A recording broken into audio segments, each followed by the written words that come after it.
Okay. Hello, everyone. Greenham has it figured out. He figured it out way before anybody else did. Shout out to Greenham. Well, welcome to the second restream match of the brackets tournaments. We got a pretty good one today. Fricker versus Caznode. These guys are both just top level match. This bracket's really going to be quite the bloodbath. There's just this matchup happening in the first round is pretty intense. I think Kaz is probably a little underseeded based on his group matches. So he ended up drawing Fricker in the first round. I think Fricker's actually the higher seed in this one. But yeah, this should be a really good one. Two top-notch runners. But yeah, I am Apathy Duck. I guess I should have said that. And I'm joined by Boyne today. How is it going? Not too bad. Pretty excited about this. Like you said, two really good runners. I don't know if Kaz has just been going super hardcore on the AD, but he's been dropping his PB like by... It seems like every week he's putting up a new PB. So he's either grinding super hard or just has become a literal AD god. And Fricker's Fricker. So, you know, this is going to be a great matchup. Potentially in this category. Who the hell knows what we're going to get. But we can all at least get hyped up for what should be a good match. Yeah, I told Kaz like a week ago, I was like, if you get a 111 without Citrus, I'm going to scream. He's got a 111.38 now, so... I know Kaz is a fan of the duck hunt, so he's gunning for me. I know that he could definitely do it in this race. Got a little harder today to hunt the duck though. So a little harder. I will say though, Kaz not doing the citrus is not going to hurt him running against my PB because I got like a 118 entry. So what you're saying is like citrus is not required to do anything in this category, so everybody should just not do it. This is, I feel like I'm doing commentary with Dow right now. This is very disappointing. It's not what I'm saying.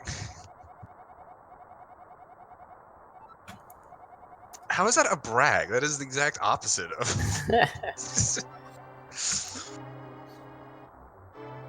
But yeah, starting off, just for anyone who isn't familiar with this category, what this is the category is called All Dungeons. All Dungeons is the goal of the category, so we are required only by rule to beat every single dungeon in the game. That does include Aga's Tower and Ganon's Tower.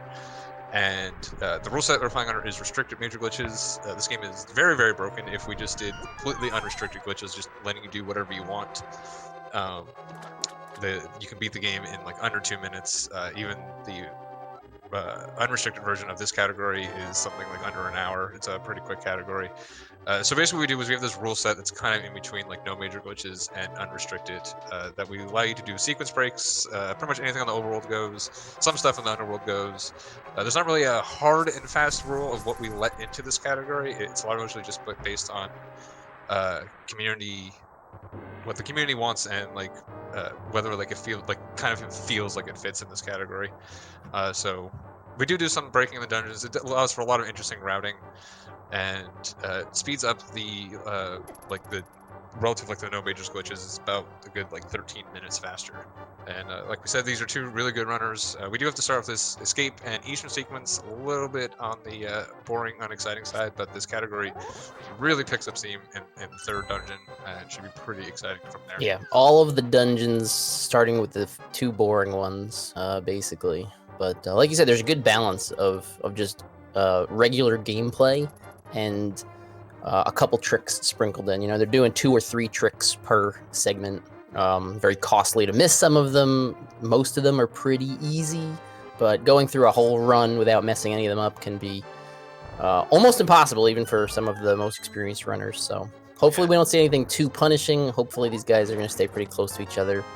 But yeah, like you said, we don't really start seeing any of the real tricks or major glitches until we get to the post-Eastern, pick up our boots and start really showing off what we can do here. Yeah, I think you have actually described it the best. That it's like every split in this category has a hammer jump. If you're familiar with that trick, it is no major glitches. It's not really a difficult trick. Once you kind of figure it out, it's pretty straightforward to do. A couple cues, you can use a couple menu buffers to read where you are. But like it goes wrong for every single runner, and It's kind of a big reset point and no major glitches, but not only do we have to do that trick in this, but like it seems like you said, every trick has something kind of along those lines that it's pretty straightforward, pretty easy to do, but it's also pretty easy to mess up, and then you lose just a million years per split. So It is. It's an infuriating category to practice, in my opinion, because everything is so easy.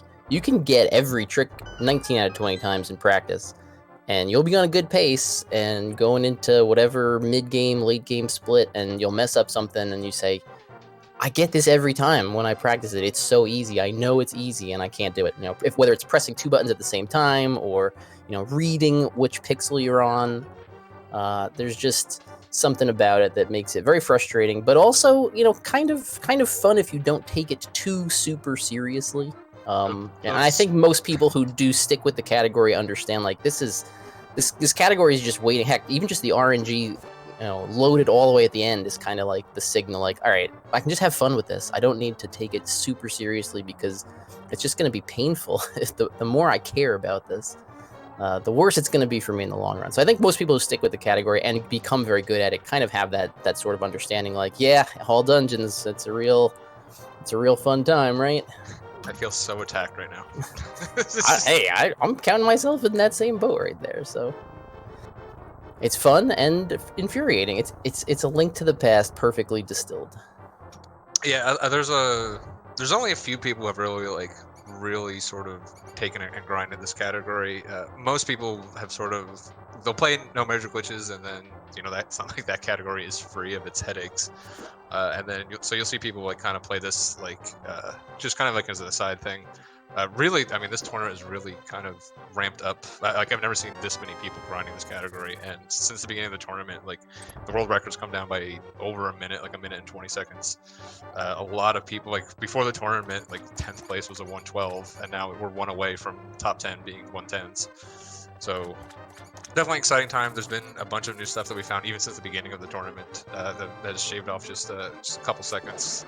A couple new safeties, a bunch of interesting stuff. So it's an exciting time for the category. The tournament is definitely really pushing it. We like doubled the amount of runs on the board, not just the top end, but just like the entire board. It's just like exploded in size.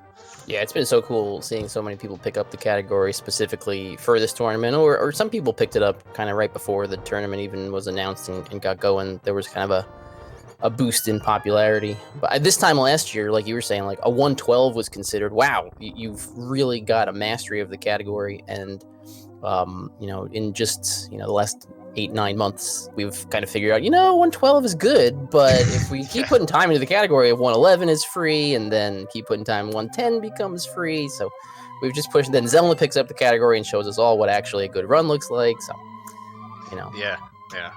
I think like for someone like Zelda's skill level, I think 108 is actually within the cards, but with that RNG at the end, like the amount of grinding you have to do to get that, and to get a good run that far and get the good RNG required for it would be not a fun time.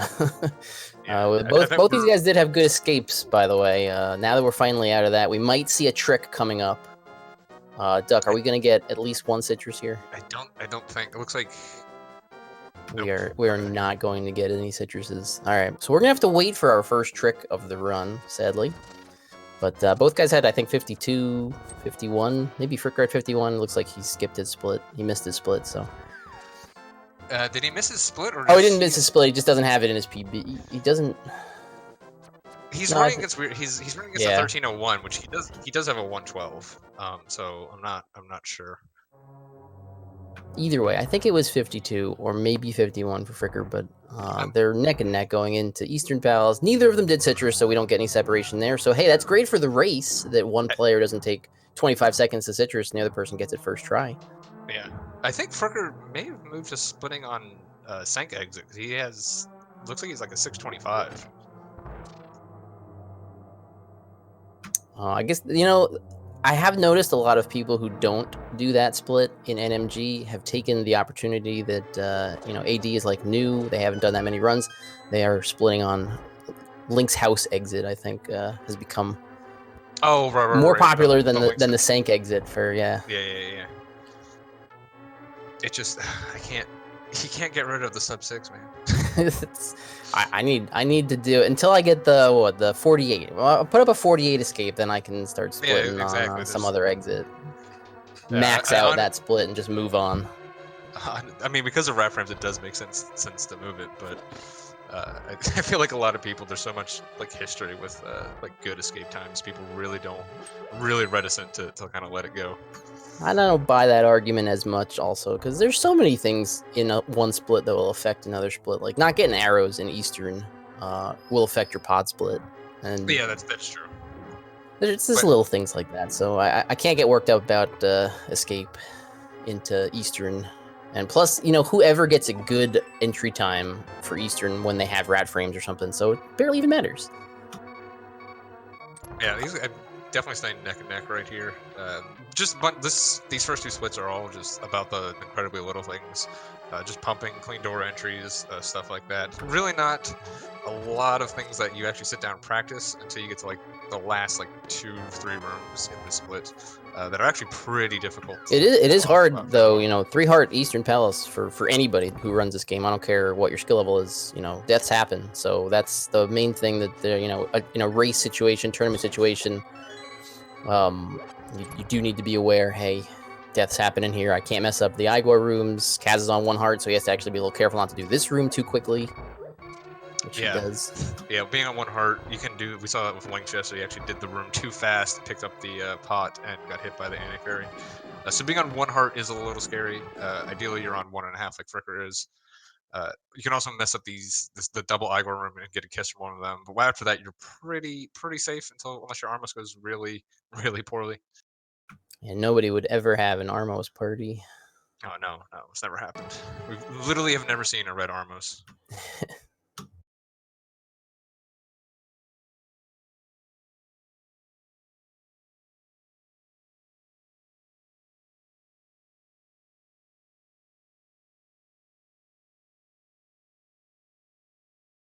I think we've lost Kaz a little bit here, at least in our restream. Fricker going for a very fancy. Was that?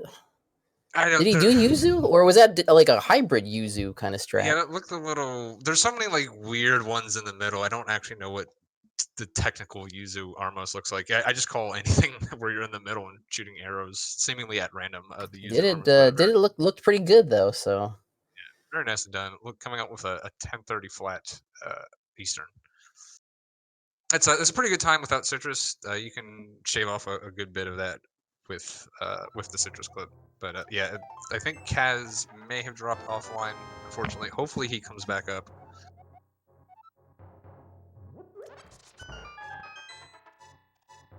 But hey, at least we get to start seeing some actual glitches now, so that's exciting. Pod is one of the longer and more, I don't want to say harder splits, but there is a lot that can go wrong in Pod.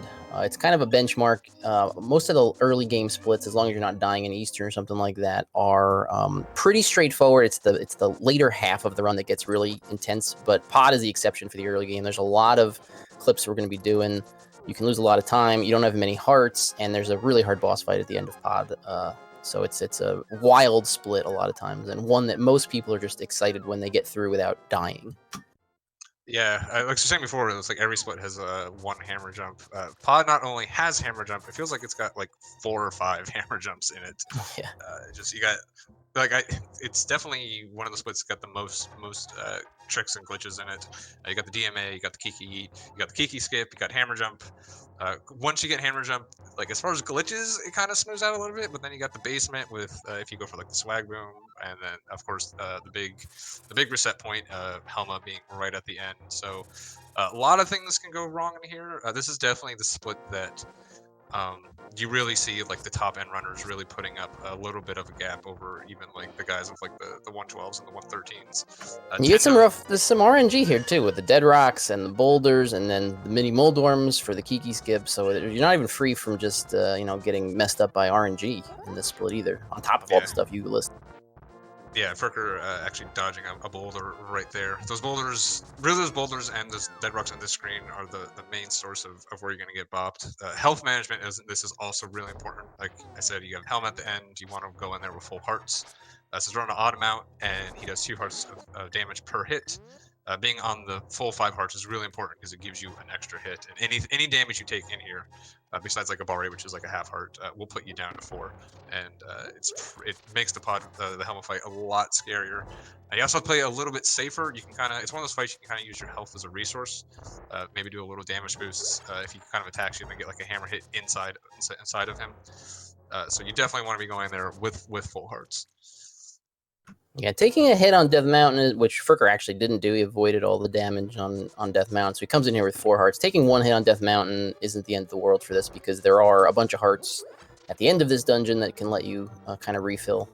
But Fricker going even a step beyond that, not taking any damage, having a pretty good Kiki skip. He's in the dungeon now, picked up his key in Cave State, and he'll be going back to a little bit different routing you have here in NMG. Be picking up his big key and going back for the hammer yum. Hey, we got Kaz back. He's in the same spot as Fricker, so hey, we're still really close. Hey. Wow, they're right on top of each other. Well, Kaz seems to be in a loop right now. I think wow, Fricker picking up those arrows, those super slow arrows, and he had 8. That's very strange. That's arrow management in this category is really not that big of a deal. Yeah, so that's really strange that he's going out of his way for 5 really, really slow arrows there. Yeah, we lose 1 or 2 arrow pots that you would normally get in NMG. But the main thing we don't have to do is fight Lammo. Lammo is kind of a big randomizer on your arrow count, so we don't have to worry about that. Pretty much every arrow we use is accounted for. You're really not in risk of missing any besides the old arrow into a wall after the Armos or Vidi fights. Yeah, as long as you come into this dungeon with 7 arrows, you're pretty good on arrows. You may have to pick up an extra pot in, let's say, Swamp Palace, but it really is a lenient arrow count category. So Fricker going out of his way to pick up really slow arrows there was pretty surprising, but he gets a good hammer yump there. Very nicely done. Kaz going into his hammer yump. Yeah, if you're gonna pick up extra arrows, you're better off doing it, especially if you know the good backup strat in the pod mimics rooms. You can potentially get 15 arrows there if you do the backup for the cost of that 1 pod he picked up. He could have gotten 15. Yeah, you can just walk up and pick up the 1 pod in mimics, and probably it's faster than that pod there. That is a slow one. But yeah, it depends. Maybe he thought he was low on arrows. Maybe he had a run recently where he was out of arrows, or had an issue with the archery switch here in pods. So maybe he's just playing it safe because it's a tournament match. Yeah, that's what I was thinking. Like I said, the helmet fight is really scary. One of the big safety is to go ahead and get soldiers, but you can also just use regular arrows on there. It's going to be 8 arrows total to kill him. So what you can kind of do, especially if you get bopped a little bit, you can maybe back off a little bit, throw some arrows into Helma.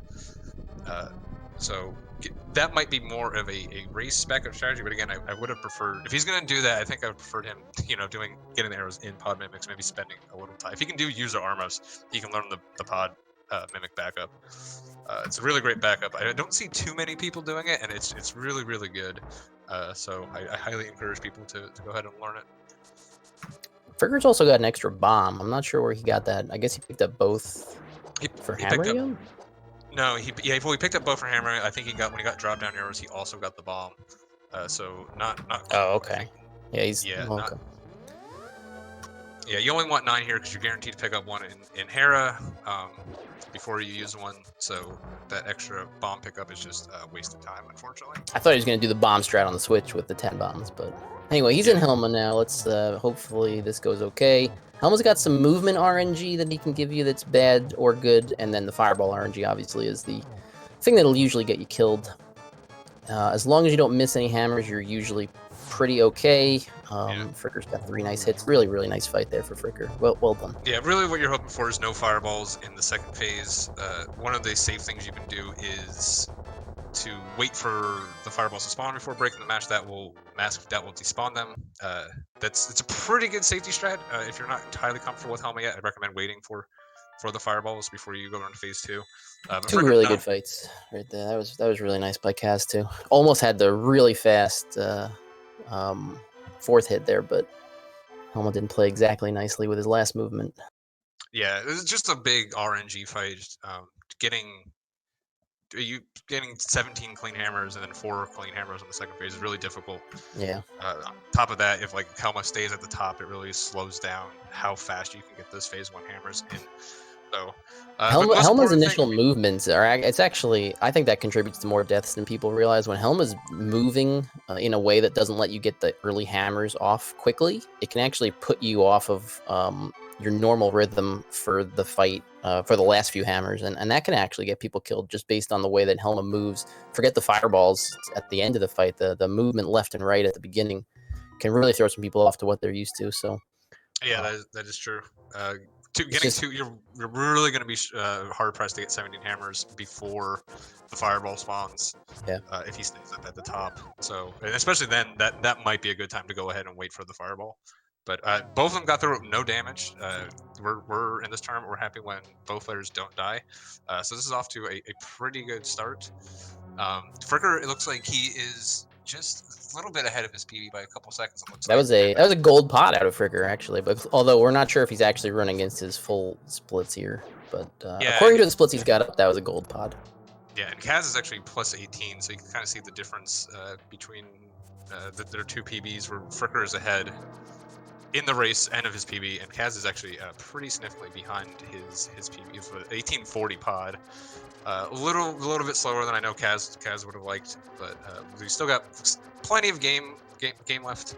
Yeah, in tournament settings, 1840 looks a lot better than 1840 would if you're going for PBs.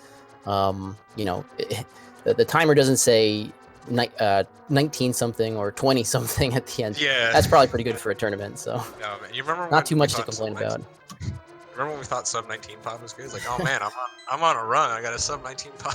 I mean, pod used to be a lot harder in this category too. Yeah. In fairness to us back then, pod used to be a much harder before some newer strats that let you get in there with all your health and a lot faster and things like that. So yeah, pretty good start to Hera here for Fricker. You got the really early coffee break strat. Oh, Kaz getting bullied by that Moldorm. Boy, that's not fun. They're both on 3 hearts, so hopefully Petting Zoo goes okay for both of them. Kaz is now okay. Good. Didn't get hit by that second bone. Yeah, Hera's a really short split. There's still a good bit of RNG in here. It's pretty similar to what we do in NMG. We do have the hammer for Moldorm at the end, but like it's just really easy to lose 3-4 seconds in here, and for such a short split that doesn't seem too bad, but for a 3-minute split, losing 4 or 5 seconds is not really what you want, and it happens more often than not, unfortunately. Yeah, and even though we have a much better weapon to kill Moldorm with, you still really, you start this split with 4 hearts.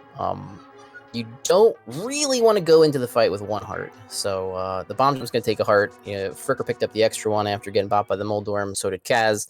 You really want that extra heart, so you can actually kind of be a little aggressive against Moldorm, or not just die if you actually jump down to the arena and land on him, which sometimes happens too.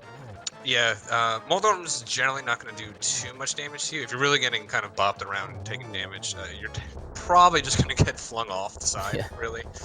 So really, you're going to take the 1 heart of damage, like you said, automatic. You start in 4, so you kind of have like a free hit from something that you don't mind taking. As long as you have 2, you should be fine. You can take like 1 hit. There's only 3 hammers, so the fight's not going to last that long unless Moldorm just becomes an incredible dick, which he loves to do.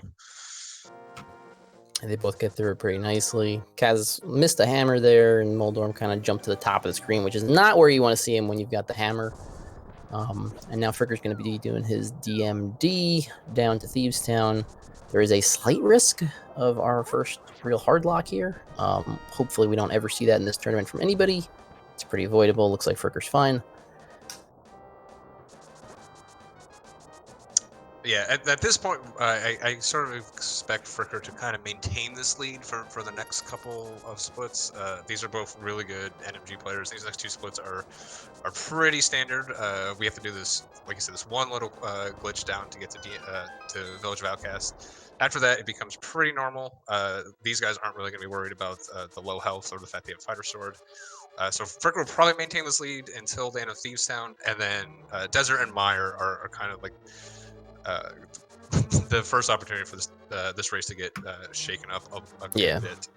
Obviously, there's time that you can lose and time you can save in Thieves Town. There's time you can lose and time you can save in Skull Woods, but it's not on the magnitude that all of the other splits for the rest of this run will be, as far as what you can lose very easily.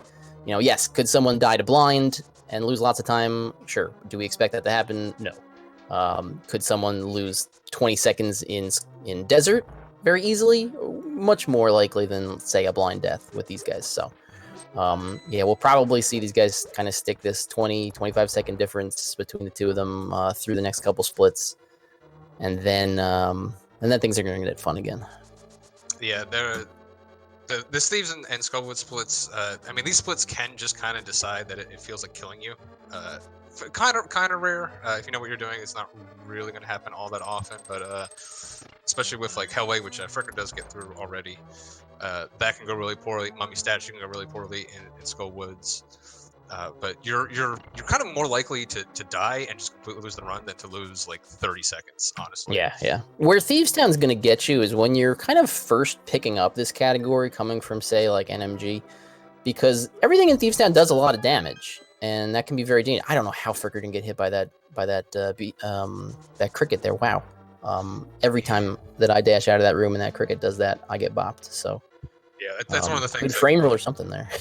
Everything does too much damage, and you're down a sword level. So sometimes you're expecting things where they would die when you dash through them in RMG to die in AD, and they don't. And that can be very quickly snowball into a lot of damage if you're kind of not aware of that. But most of the time when people have played this category a few times, they've had that happen once, and they're ready for it the second time. And while anything can still happen in this game, that's kind of the point. You'll see a lot of people die or struggle with Thieves Town specifically when they're first picking up the category, no matter what their skill level is prior to that. Yeah, Fricker doing the one room we gotta do differently here. That's probably the biggest. That and Hellway are probably the biggest sources of like RNG in this dungeon. Had a pretty good one there. Looks like he's on pace for a pretty good Thieves Town. This has been really clean so far. He's gonna have so many arrows too. He just got the arrow drop. Yeah, his arrows are just coming out of his eyes. Ideally, well, I guess he's got an extra bomb too because he did pick up the toilet bomb, so he doesn't even really need the bomb drop that he's probably going to get in Skull Woods. So he's fine on drops. Like I said before, this is a very lenient category as far as drops go. There's plenty of places to pick up extra bombs, plenty of places to pick up extra arrows. And now we'll get Fricker going into the blind fight. This is exactly the same as every blind fight in pretty much every regular category is like, even with the fighter sword. Yeah, Fighter Sword's a little shorter. You have to first time you do this, you have to slightly adjust to it. But once you've done it a couple times, it's no big deal. Completely standard. The script's exactly the same. It's easier. It's easier because you can't possibly have sword beams on this fight in this category. You can't get screwed up by having sword beams. It's wonderful. Yeah, it's good. Good point. Yeah, Fricker on a pretty nice run so far. Yeah, very, very solid. Yeah, this potentially could be a goal. I didn't quite see his catch time, but it has a 504 Thieves right now on his listed as his gold, and that was pretty clean.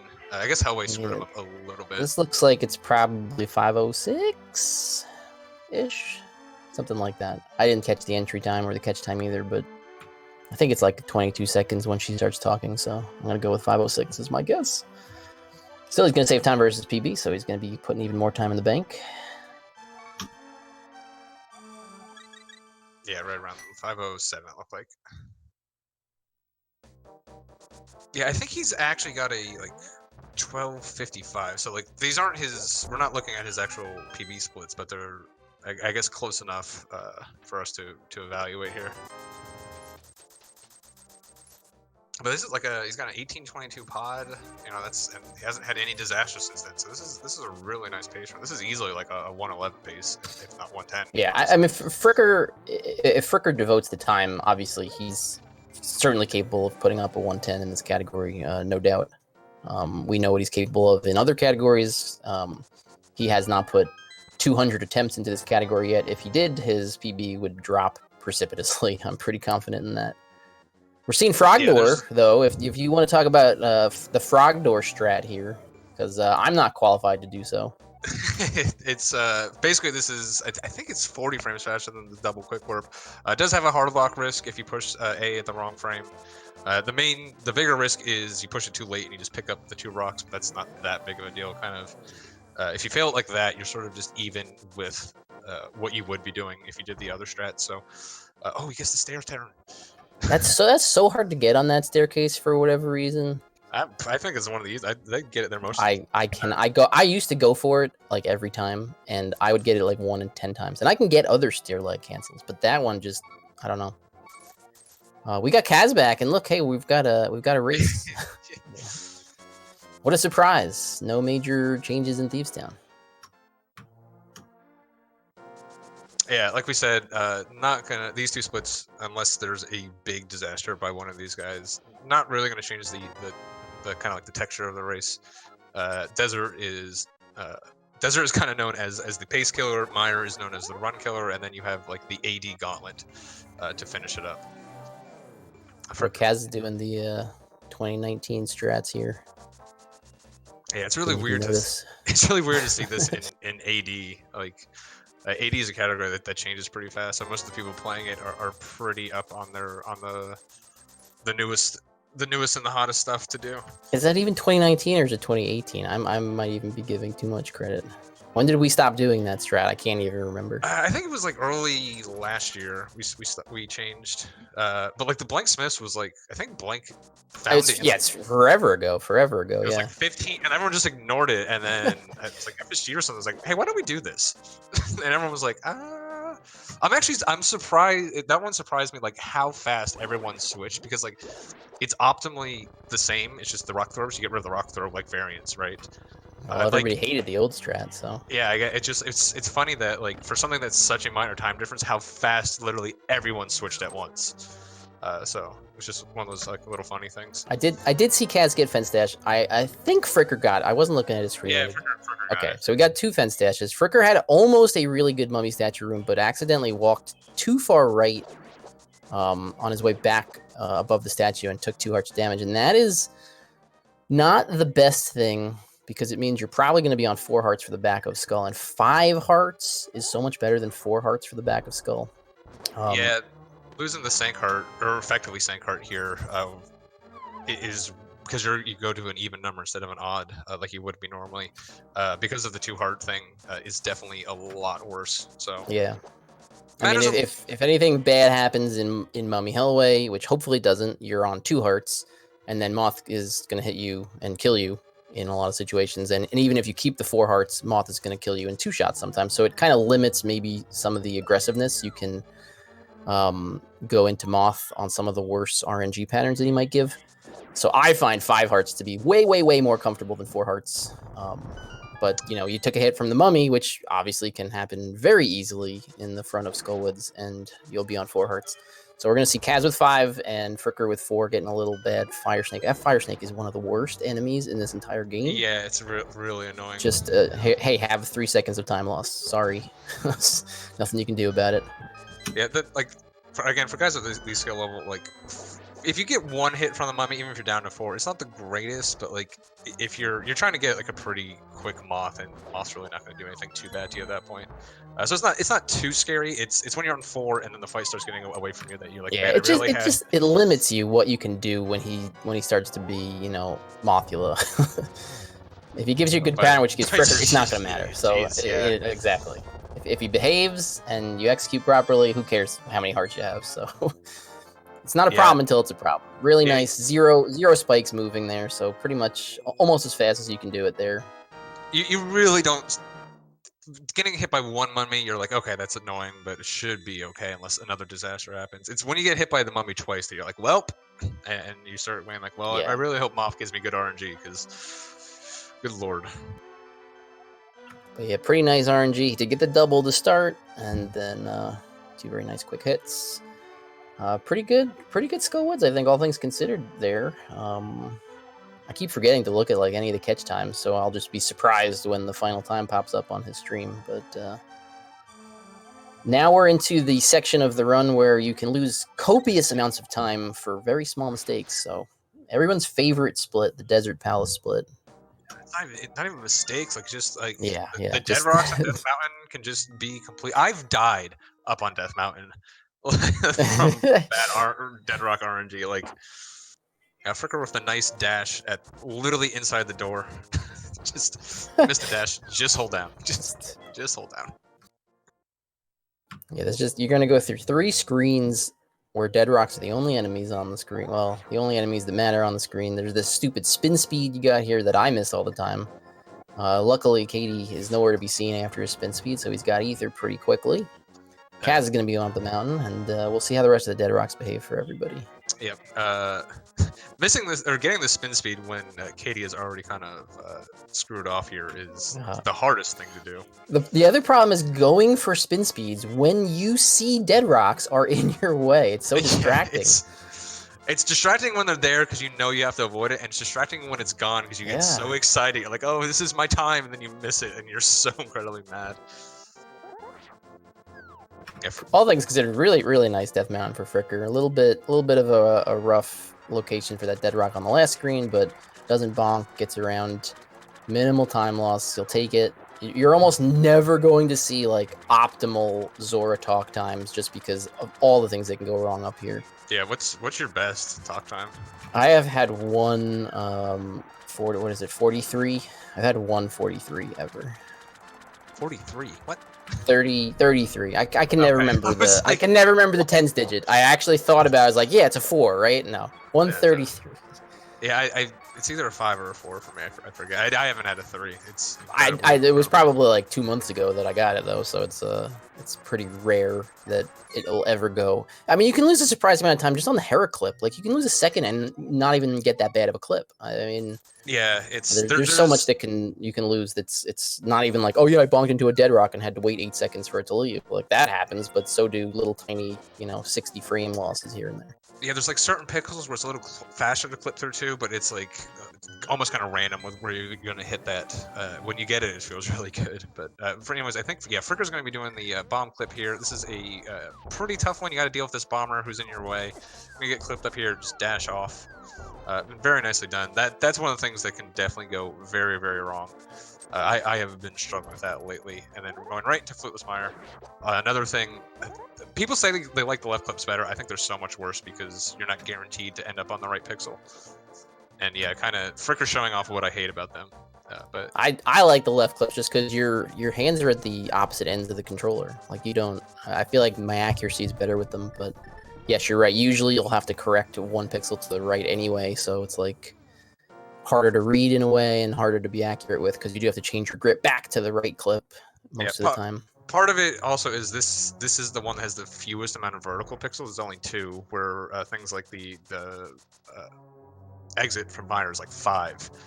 So one of the things you can do is you can start low, and if you do a wrong input, you'll drift up. You can't really do that here because there's only 2 pixels you have to work with. Are there 5 good pixels for Mire? Holy moly. Yep.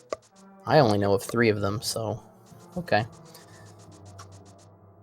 Anyway, it looked like Kaz was going to have a pretty good overworld like Fricker did, and we lose him again. But Fricker had a pretty good couple of clips there, so he's on a nice desert pace here. Actually, I think it's 4. His gold desert he's running against here is 5:28, so he's way ahead of that pace right now. Yeah, that's oof. Yeah, he's still got to deal with the ye olde Landmo RNG. Yeah, Landmo will love to give you a nice 3 cycle when you've had a good overworld and everything else. I had the 33 torches into the 2 cycle earlier. Very upsetting. Yeah, it happens. It's one of those. As long as it's not something.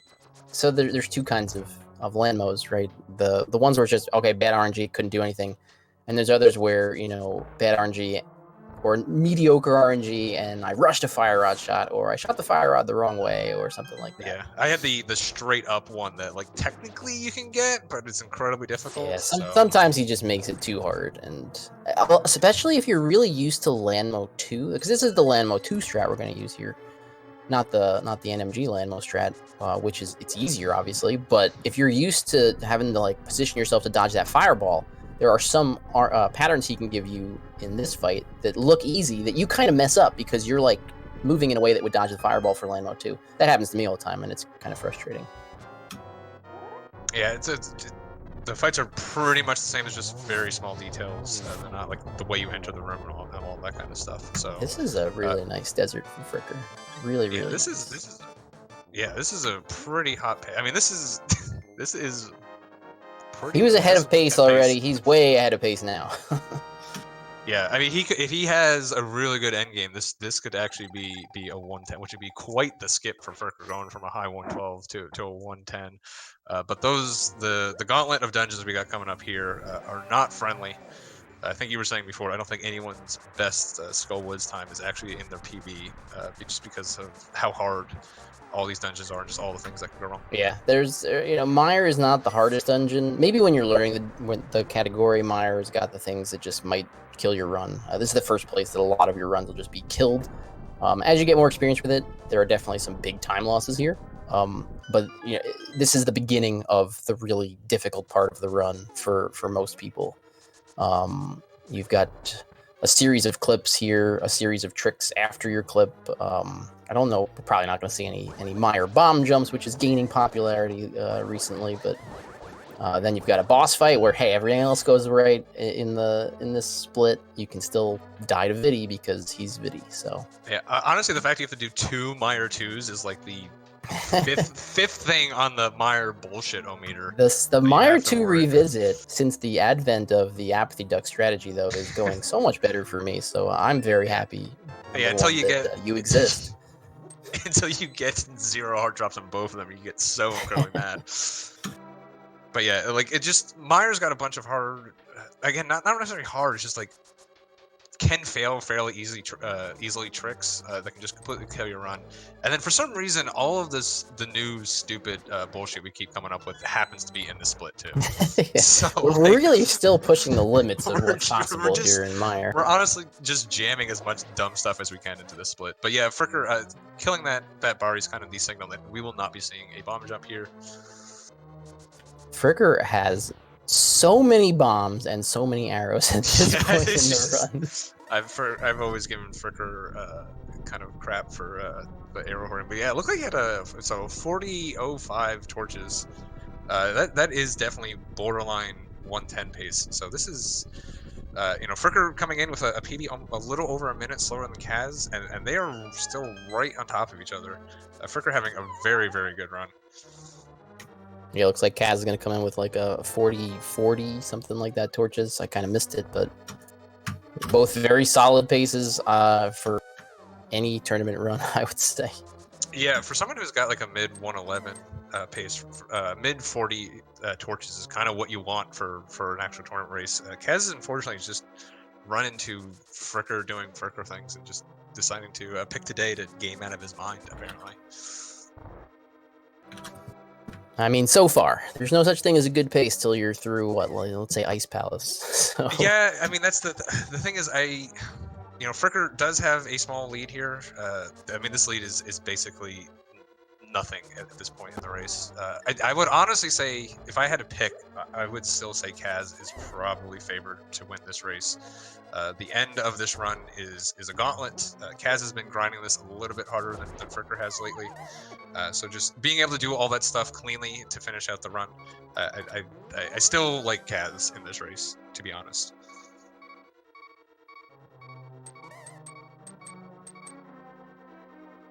Fricker took a bop from something. I couldn't quite see it. I'm having the stream issue, but he's on 1 heart right now. Yeah, ooh, that's unfortunate. Yeah, I see. It's like loading. It must have been a Wizrobe, I'm guessing. Wizrobe?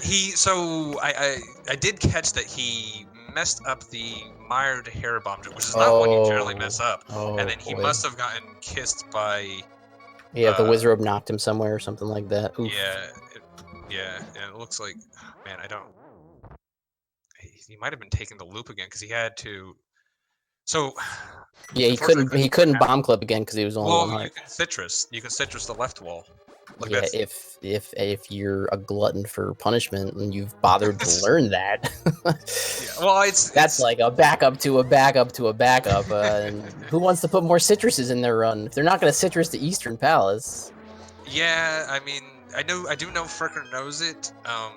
I think it probably would have been. I think he might have mirrored here to try to get more hearts. Did he mirror outside of the dungeon? Is the question, because I couldn't see that either. I don't think he died. I think he just mirrored because. No, he died. He definitely died while trying to farm for a heart. Oh, okay. I saw him die.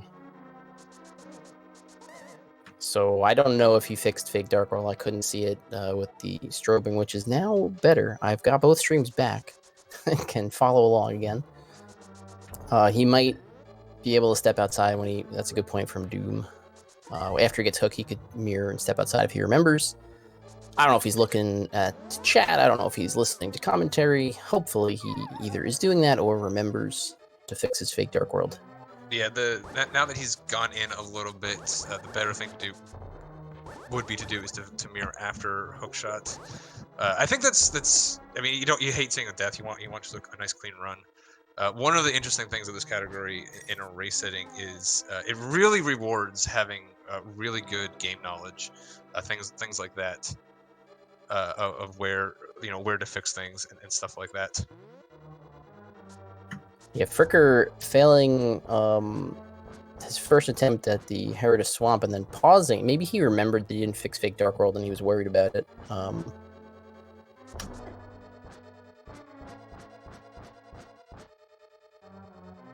think he got 2 frames on his first input there. Yeah, meanwhile, Kaz setting up his spooky. But yeah, unfortunately, like we were saying, Meyer can just absolutely kill your run. We were talking up Fricker's incredibly hot pace, and unfortunately, I feel a little bad that it may have been a little bit of a commentator's curse there. I mean, it's not the first hot pace that has ever died in Meyer, that's for sure. This clip, it looks like, is just... I mean, this is the first... This is probably the hardest clip. Is this the hardest clip in the game, really? I mean, it's 2 inputs. Yeah, there's a variety of different pixels you kind of have to memorize depending on which one you end up on. So this is probably the hardest clip. Yeah, it's definitely the hardest clip, especially for newcomers.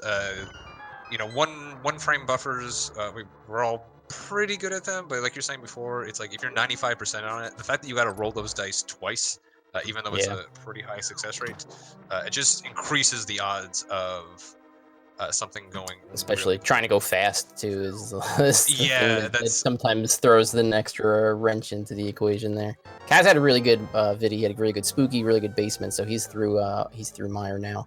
Fricker is remembering, thankfully, to fix Fake Dark World post hookshot, so he'll actually be able to collect his prize.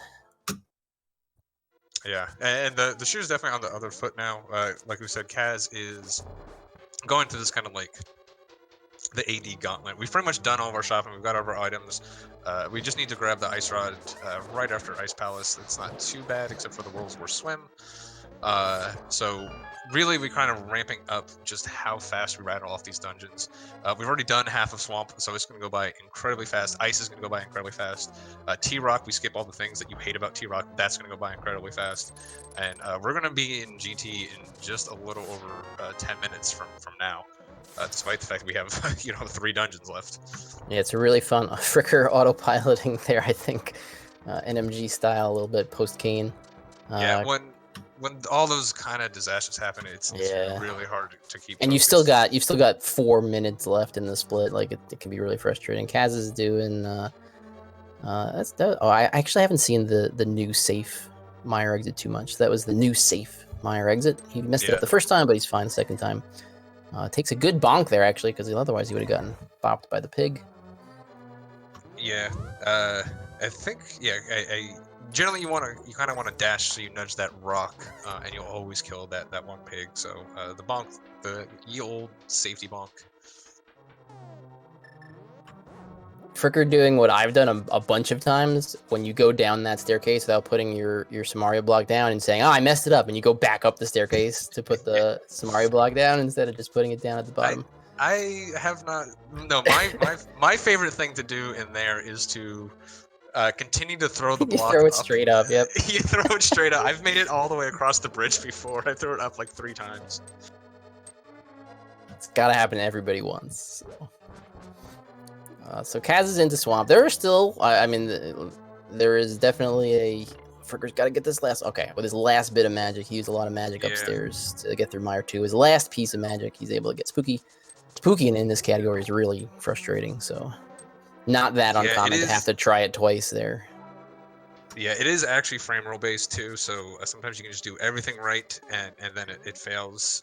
We have recently kind of come up with a few more strats to at least minimize the frame rule chance, but it's never going to go completely away. So sometimes it just fails. There's nothing you can do if it feels really bad. Ooh, Fricker got bopped by that eyeball there. That was crazy. Yeah, we're getting diver down from Kaz very, very nicely.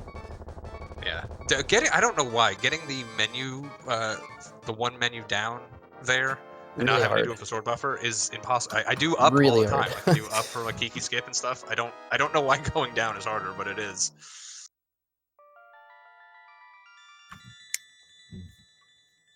Kaz getting the dream going through swamp and not having to pick up any extra pots. He's content with 18 arrows into GT. Sometimes people pick up a couple extra just because usually, even though you're going to have enough, if you've got 13 at this point, you can have a couple extra for when you go upstairs in GT. I will pick up the extra pots. Make me not an 18. I've had one too many. Just got to be a little deliberate with mimics is all. If you go in with 18, so did Cass just not even go for zero cycle? Yeah, he didn't. I don't know if he just dropped the sword and forgot about it, or if he was never going to go for it. But yeah, he just did regular one cycle Argus. It's an incredibly hard shot. Usually players around Kaz's skill level, we see most of them going for it. So it'll be a little surprising if Kaz. Yeah, Ham is saying he doesn't go for it. That's well, he let the crystal hit the ground, so now he's got to go back and do swamp again. I'm sorry, Kaz. Oh man, Fricker getting that. I feel like when you get the low jump off of the ledge, that lottery is almost never gets you, but it gets Fricker there. So his bad luck is continuing. Yeah, I mean, I think we've all had a pace like Fricker's that has died probably that spectacularly in Mire. Like the number of +2 minutes in this split in this category. Pick your split. It can happen in this category in a lot of places. Fricker didn't pick up the chest of bombs there. He does need 5 bombs after this dungeon. No, he doesn't. I only carry 4 because I cane dash. If you cane dash, you only need to carry 4 out, so you'll be fine. Also, with if you only carry 4, you can get the bomb in TR. You don't need that last bomb until after TR. So you can get in TR or you can get in GT bomb on the floor. Honestly, bare minimum, you can go down to 3 here and still be fine. Actually, you can go down to 2 as long as you teleport the ice rod. So there's plenty of backups. Again, just depending on. I guess you're right. Most people will go up to 5 post swamp, but you're right. You can just pick up your 5th one later. Kaz had one of the cleanest 2 clips into Ice Palace that I've pretty much ever seen. Really, really, really good mirror wrap, and before that, really good hook dash clip up onto the ledge. So super good Ice Palace pace for Kaz so far. Yeah, Ice Palace is even before this icebreaker, just a gauntlet of things you got to do really quick. You got to do that clip into the mirror wrap. Now you got to do icebreaker or into the bomb clip. Bomb on the floor is pretty tricky. Having a really good icebreaker, damn. This is a very hot pace in Ice Palace. It's such all the things he just did, like what we just saw, like 4 or 5 tricks, right? And that's like a minute of time. Yeah, and then into Cold Stare, which even if you don't die, you're probably not going to die to Cold Stare all that much. Although some people have died multiple times to Cold Stare in the same run in this tournament. You do have a lot more hearts than you're used to for Cold Stare, but if it's a Cold Stare party, you know, it's a party, so. Yeah, really not going to be, especially with Icebreaker now, there's really not a lot that you're going to take damage on, really. Like before you had Ice Palace Bomb, you could fall in there, you could have, get bopped by the fire bar. Now, like, you kind of take damage on the spikes. Wow. Sorry. Oh, yeah, jeez, he did, yeah, you're right. He got bopped in a bad spot and got on the left side and still saved it. That's pretty... Yeah, that is... I mean, Fricker just showing off his incredible talent for this game. Honestly, saving a 0 cycle like that is more impressive than getting a 0 cycle. RMG does have to cooperate with you to get that, but just having the wherewithal to be able to pull that off is incredibly. Just awesome. Honestly can't remember ever saving a 0 cycle from the left side ever. So just to see it happen is pretty cool, especially getting hit over there too when he kind of just charged him early on. So Kaz, really nice fight. not having a cold stare party. Don't know if that. I mean, he did have one hell of a tongue room. This is gonna be close to gold, if not. That I was a think incredibly... his fall time actually was worse. He must have lost a couple seconds that I didn't see because his fall time is, I think this is gonna end up being like a 3:12 or something like that, which is still really good. I know we meme about it, but his tongue room was actually really. He did like a little dance and everything in there. Okay. He probably lost a second in there, honestly. Which when you're talking about 3-minute split, there's all these hard tricks. I think he had like a little bit of a drop input on Icebreaker too. And when you're running against a 308, like 308 is really good. Yeah, 308 is super good. Yeah, anything like that's gonna blow your gold. Actually, it's upside down on his splits. He's running against a 309, but he has a 308. Yeah, that's what I'm saying. I'm saying if he was gonna get a gold. Okay, I gotcha. It was flipped from what I thought you were talking about his PB, and usually PB is on top, but. Yeah, so he'll be doing this swim now. Everybody loves swimming in A Link to the Past, right? I think this is another one of those things that like everyone just kind of ignored, like how bad we were swimming on Turtle Rock. Yeah, well, it's hard. The lag, like if the swim goes bad and that guy explodes, like you cannot fix it because now you're running it at 2 frames per second. Yeah, and I think the worst part about going so slow is now the game is moving slower and you have nothing to do but be upset about how poorly this is going.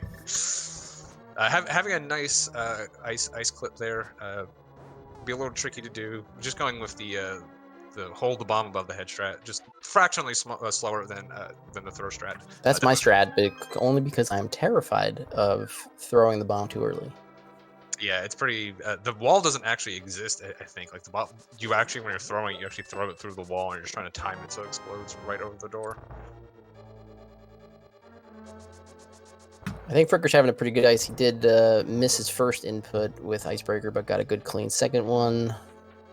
We're gonna have the T-Rock climb from Kaz here. Very, very underrated. This is a hard thing to do very quickly. I'm quickly finding out. Yeah, this is getting a quick you gotta climb do this. Really...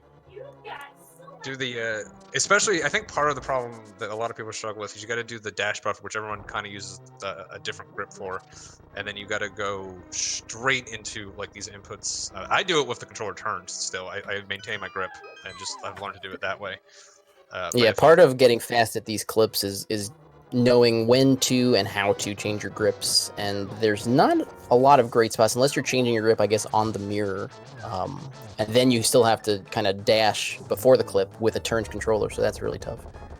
Yeah, a big part of it, I think, is not only learning how to change your grips fast, but learning when you don't really have time and just sucking it up and playing the next few seconds with a turn control. I actually do the entire after the swamp overall bomb clip. I do the rest of that screen with my controller sideways because I don't have time to. I go for the quick hop if I turn the controller because I'm dumb. So far, so good though for Kaz. Inside T-Rock doesn't get tripped up by that roller room going backwards. T-Rock is very interesting in this category just because none of the rooms go how they go in NMG. Like, literally none of them. You're going basically reverse the entire time. Yeah, so it's very interesting. I guess Pokey's 1 is pretty similar, but yeah, Pokey's 1 is exactly the same. And that's pretty much it. Yeah, the other room that we go through normally is the peg puzzle, but because we don't flip the switch, we have different strats there. Or you can use the normal strat just to hit the switch to put it back to what you'd be used to. Caznode getting the fastest but hardest RNG. Ooh, that's I was about to say he just kind of turned down. The left, yeah, the left spin. I didn't see that for a long time, and I've been seeing people use it a lot, and it does look a little easier, I think, doing that left side spin on the pokey when you get that RNG versus the poke the skull out of the way and do the right side. Yeah, that was very close. I feel like it's kind of a newer strategy, though. I didn't used to ever see it. Yeah, I haven't. I was about to say, he turns down the fastest strat because it's hard and scary, and then he got it. And I was like, oh, geez. So no, Ham, he didn't. He still faced left, but he went to the left of the skull instead of like I see most people kind of use the sword to bop the skull and then release the spin. He just went to the left of the skull and did it over there. Got that was like an ice rod turn from that was how many swag points is that worth? I don't know how many swag points is worth, but I'm pretty sure Kaz's heart just jumped into his throat on that one because it was like I'm not supposed to be facing up for this, but fortunately it's in the right spot. So at this point, we really only have one real major glitch left to do. This the clip into GT. It can go wrong, especially if Kaz opts to do the fast clip. That's generally the way you're gonna fail it and have to retry it. He's got that, and then pretty much just has to avoid the ye olde soft lock at the top of GT with the despawning the tower, or just dying in GT, which has happened to everyone. Besides that, he's got a pretty comfortable lead here. Not too much can really go wrong at this point. My math might be really bad, but I think that's a gold for Kaz here in T-Rock. It could be. His gold is for a 111 is a little bit high, so it doesn't really need that great of a turtle rock to get a gold. But I think you're right. I think he's going to get it by a second or two here. Or just miss. Nope, My math is wrong. Just miss. I keep forgetting to look at all like the normal benchmarks that I would look at while I'm running, while doing commentary here. I'm just not paying attention to like kill times or crystal catches, and then I'm just trying to bullshit. It's fine.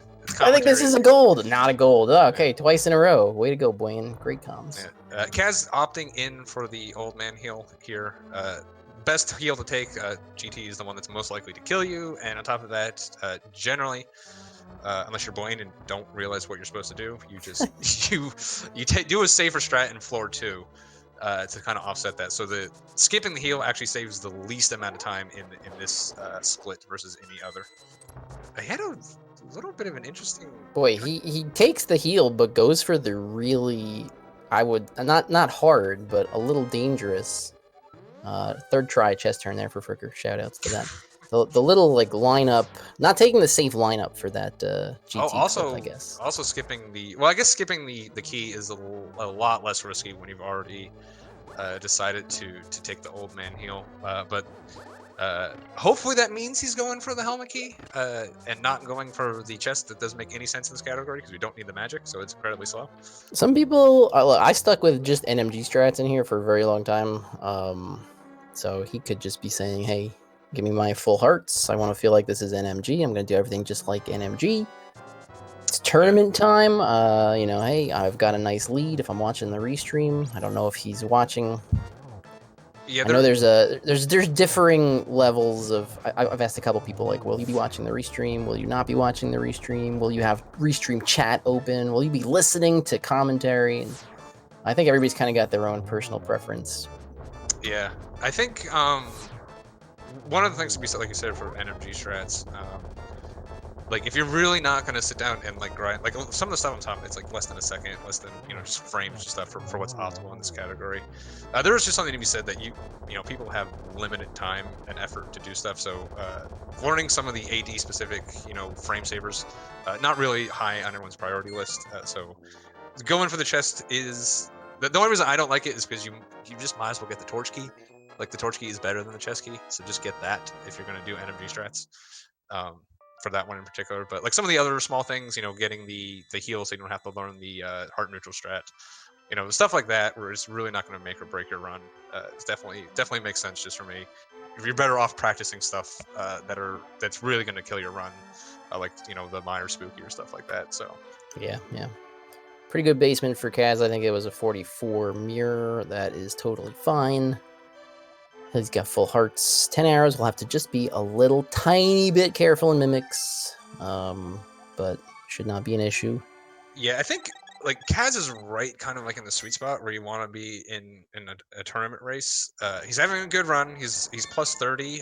He's probably out of PB range, definitely out of like 110 range. So he's out of like big milestone range, out of PB range. But he's on a good run. He's got a good lead.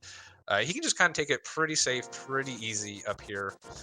Yeah, and forget what I said about being careful in mimics. He just blew away mimics 1 and 2, no problem. Yeah, well, I think just blowing those away as fast as is the careful thing to do in there, because if those things go badly, then it's a great point. A lot of times, what gets you in trouble in this game is taking something a little safe, or you know, doing the safe strat. I'm not going to do my normal strat here. I'll just do this nice and safe strat. And how many times does that end up burning somebody? Yeah, I know FSG is a big proponent of that. It's just do what you always do and don't necessarily worry about it. The thing is, racing this game in a tournament setting is something that not everybody, very few people have a lot of experience with it, so it can kind of put you off your normal. Can make you do things you don't normally even consider doing, things like that. Fricker didn't bonk the torch key off the torch and then just left it there. He said, "I'm not going to try that again. Forget about it." Hopefully he remembers he doesn't have a key. We'll get one of the other keys. Fortunately, the game will tell you pretty quickly you didn't pick up a key, and you won't have to go too far back to get one. If you just completely, it's so easy when you've done this game a million times. It's so easy just to go on autopilot, like think you got the key, not even realize it, and like it's not like you ever look at like you're not like I wonder how many keys I have. Like you just. Well, he has to know he didn't get. I mean, he didn't bonk it off and miss picking it up. He just didn't bonk the statue. So. I mean, I didn't see exactly, but that definitely sounds something like I would do. That would just space and be like, yeah, yeah. He might forget on the way up. Sure, that might happen, but. Well, we've got Kaz putting up a pretty good GT here. So unfortunately for Fricker, does not look like Kaz is really going to give him any kind of opening to make up these couple minutes that he's behind. We got the soft lock coming up right here. Unlikely if he doesn't pick up the hurt. Yeah, probably going to be fine here. But that's always, it's always the little nervous thing walking up those stairs. Just get the jingle at the wrong time. And it has to go. It has to go really badly though for it to be a. Your torch room has to go really badly. Really badly, or it has to go really well, and you get the heart. I've done it like that too, which is pretty infuriating. Fair enough. Fricker went for a really cool strat there, nice, including a nice map buffer, probably unintentionally. But he has plenty of arrows, so it didn't really matter that he had to fire a couple extras there. Yeah, Fricker's precious arrows. He's going upstairs in GT with 19 arrows. Good. Well, you remember when he had all those bombs too, but he used so many of them, he actually had to pick up the extras anyway. So yeah, at one point he was just loaded on both. Probably could have skipped the chest. But yeah, picking up the chest arrows, getting back up to 1 billion arrows.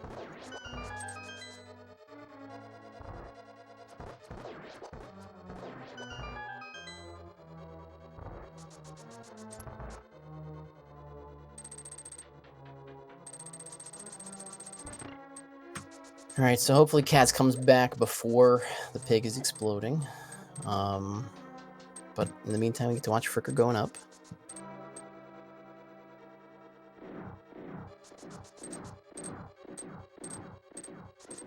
Fricker did not opt for the old man hearts, so he's on 5.5 here. He did the safe strat in Michael Jack's room, only lost a couple.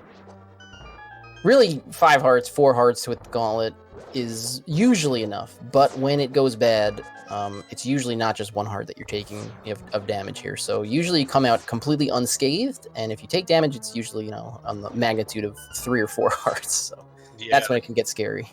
Yeah, getting that spike hit there. You also barely missed getting hit by the BMOS. Definitely can spiral out of control. Even this G5 room, like, yeah, right there with the shooter almost hitting. If the shooter hits you, then sometimes the beams will hit you because you're trying to recharge your dash. Things can just spiral out of control really quick. And when you take some damage in the gauntlet, then you've got the bridges upstairs that you have to worry about. If you've got like 1.5 hearts and you're dashing through 99% of the time, it's fine. And of course, if you've got 1 heart and you're dashing across those bridges, you're guaranteed to pick up more arrows. So he's got to be listening to this point. Oh, he's listening. He's gonna do the arrow strats here in Wizrobe, so that's why he probably didn't need the arrows actually to do the Wizrobe strats, but a long time ago, Fricker had something like 22 arrows in Turtle Rock, and he got the 10 arrow drop in Pokies. And so we've always made fun of him for it, that they're his precious. That he those really good bow Wizrobe strats there. So he's still got 8 arrows left. I wonder what else he can do with the bow from here. He can go get silvers right after Aga Tower. So Fricker is actually, I guess he didn't light the first torch there. He missed the first torch and did a bit of a slower strategy in the room. So he's just going to walk this room to not get the... When you mess up your strategy at all in that room, that's when you usually play it safe to not go upstairs and despawn the tower. Wow, he got the bottom shot there on the fire rod. That was really cool. Under instead of under over. Yeah, I don't think that's even faster, but it's a lot rarer. I think Fricker definitely knows. He's definitely done a couple like marathon runs where like part of the gimmick is he does every single swag strat imaginable. I wouldn't be surprised if we actually see the he's staying on the fire rod with the hover here. Oh, that was really scary. Oh my god. Yeah, It's honestly, still, when you're doing didn't that hover, actually and you on see the spike. That Moldorm. was a miracle. When you see Moldorm come up like on that, it's harder to maintain your hover because now all of a sudden you're like so concerned about Moldorm too. Well, all I saw was him getting hit by Moldorm and landing on the spike and dying. So Yeah, that was flashing through my eyes. Oh, I didn't even see. Yeah, his health. That would have definitely been a yikers. Or even just getting hit by Moldorm and then getting like 1.0 like at the very bottom as well. This is still a bit of a yikers. We got 1.5 for Aga 2. Normally not a butt clinch fight, but in this case, a slight butt clinch will occur. Yeah, if you do skip the all man heal, your GT doesn't really have to go that poorly for this fight to all of a sudden be pretty tense. There are a couple opportunities to pick up some hearts.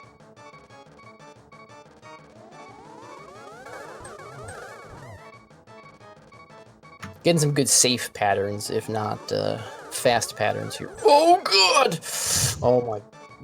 I'm just going to not talk for the rest of the fight, I guess. Yeah. Oh, no!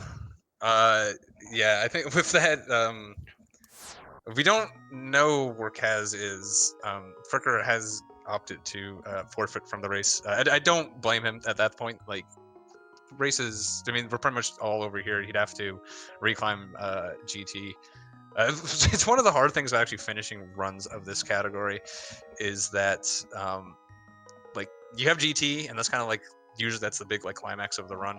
And then you have, like, Aga Tower, and then you've got, like, RMG, and, like, so when you're this deep into a run, you're just kind of unmotivated to finish it if something happens to you. Yeah, it's really... There's so many things that are just miserable experiences in this category where it just is so deflating to happen, and that dying to Ag 2 certainly one of them. I think everybody has, you play enough runs of this category and you're going to die to Ag 2. It's just the way it's going to happen.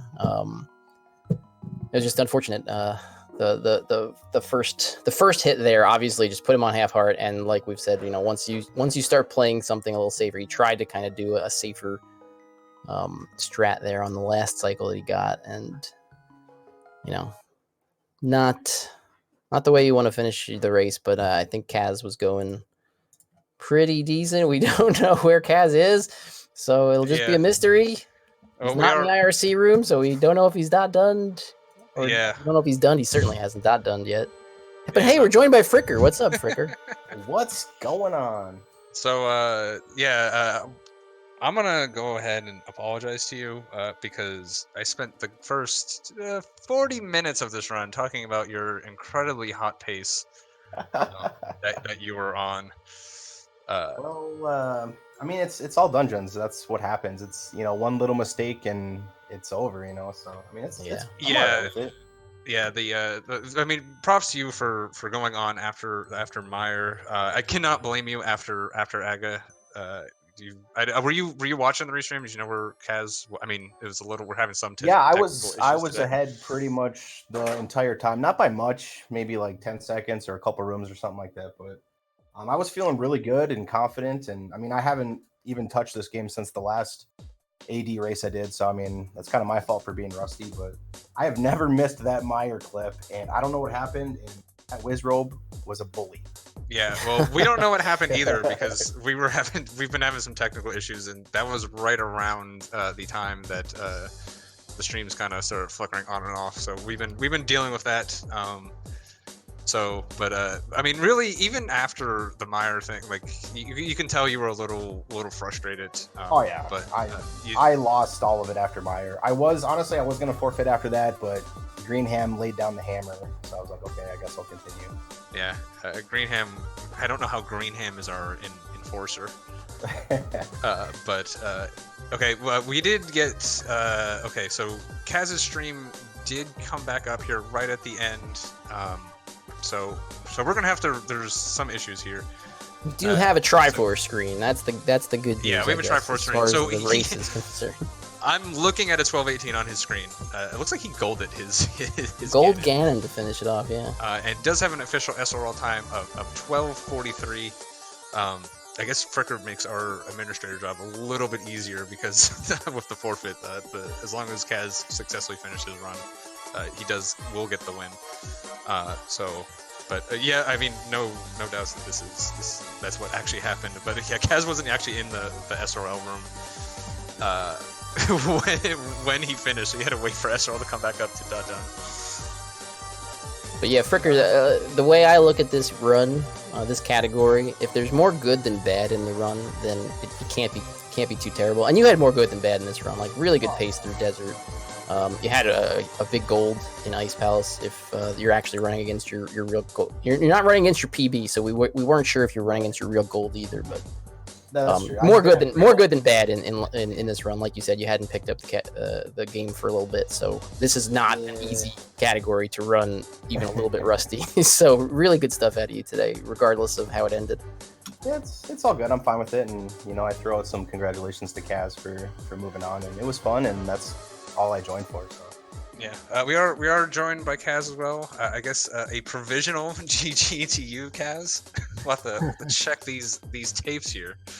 But a real solid run for you. It looks like you were like, it's just kind of summarizing the run. A little bit behind where you would normally want to be after pod, and then from pod on out. I mean, you lost a little time over your PB, but pretty consistent overall.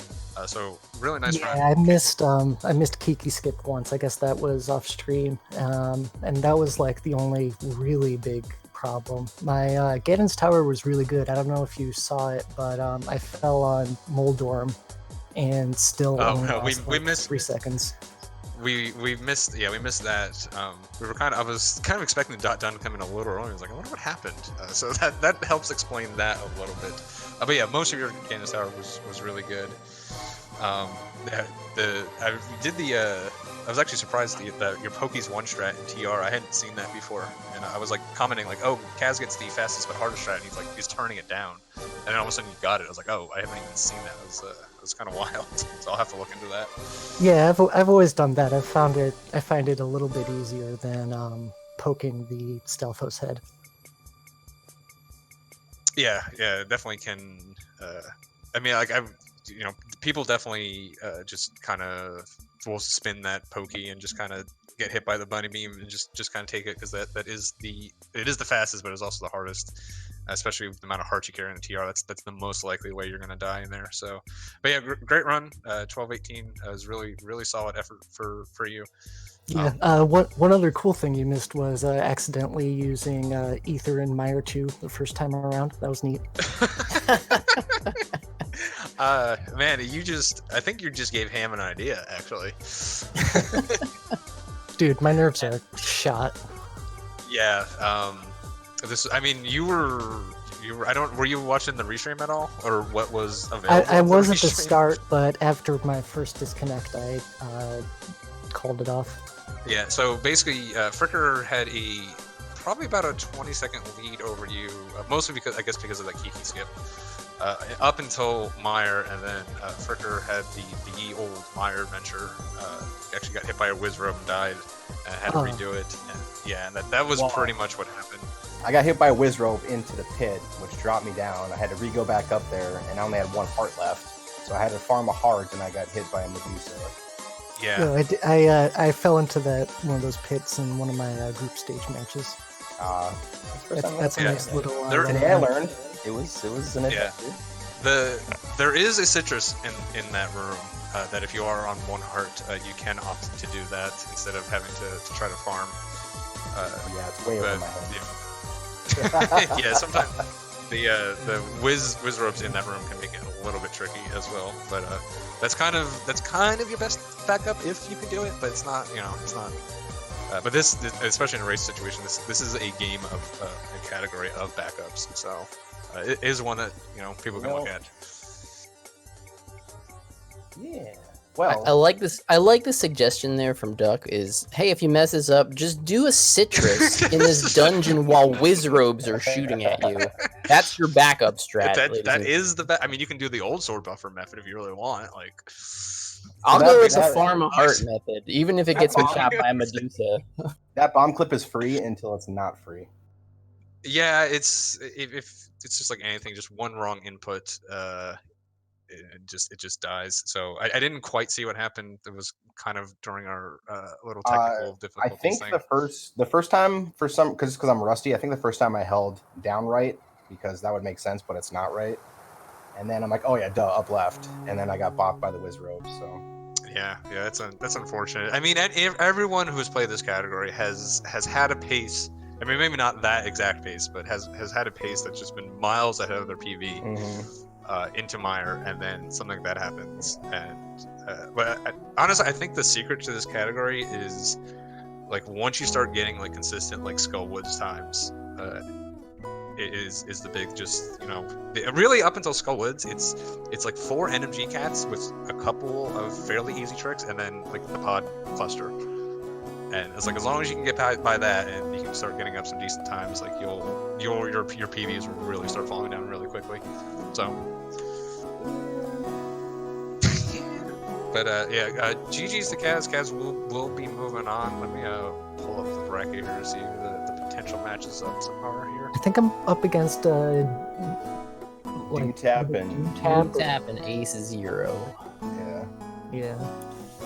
Yeah, that one will actually be on restream tomorrow on, I believe, on ZSR 1.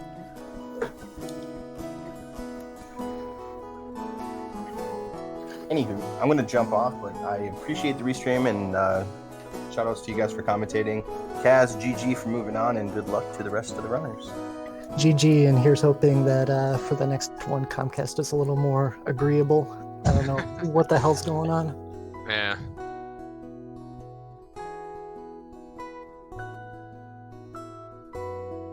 Yeah, so, and then Fricker will be matched up against... Oh, I guess The it's loser of that loser matchup, yeah. Yeah, the loser of that matchup, okay. Yeah, still getting my head around these this double elimination thing. But yeah, Fricker's still in it. I think the losers bracket is going to be just as bloodthirsty as the winners bracket. So we're going to see a lot of good runners go home way earlier. Everybody in brackets is really good, and this category is a pretty big equalizer. So it doesn't matter, somebody's PB is within 2 minutes of another person. Like that's well within striking distance for what this category can do. So yeah, we did the predictions before the brackets started, and the winning prediction is just not even going to be close to 75% correct. It's just going to be all over the place. Yeah, maybe the Zelda the Zelda chalk, but after that it's going to get a little up in the air. But, it's going to be fun, I mean, though. This is a fun match. We've seen a couple fun matches already in the bracket stage, and like Fricker said, he joined it to have some fun, and it's a fun category if nothing else. So it's going to be a fun rest of brackets. Yeah, I think the days of having a disaster and still managing to pull off the win, like we saw a couple times in groups, are over. Everyone in the brackets is good enough that if your opponent plays mistake-free, like you cannot afford any of those big 2-minute errors. It will end up costing you the match. So you say that now. We're going to have at least one dueling pod death. I said if your opponent plays cleanly. I did put that caveat on there. Yeah, like we said, how many times during this race did we say sometimes the category just decides nope, you're dying. So yeah, but GG's to Kaz again. Kaz, you have anything else you want to say here? Thanks for watching, and GG. I did record the full race VOD, so I'll be uploading that to my Twitch ASAP. So if anybody, it's a good idea because Duck is very strict about that. So that's a very good idea. Hey, I gotta have some standards here. With an iron fist running this tournament, doesn't know how the challenge works. Not sure how the double elimination thing is put together, but did you see me reset the silvers bracket 4 times because I kept screwing stuff up?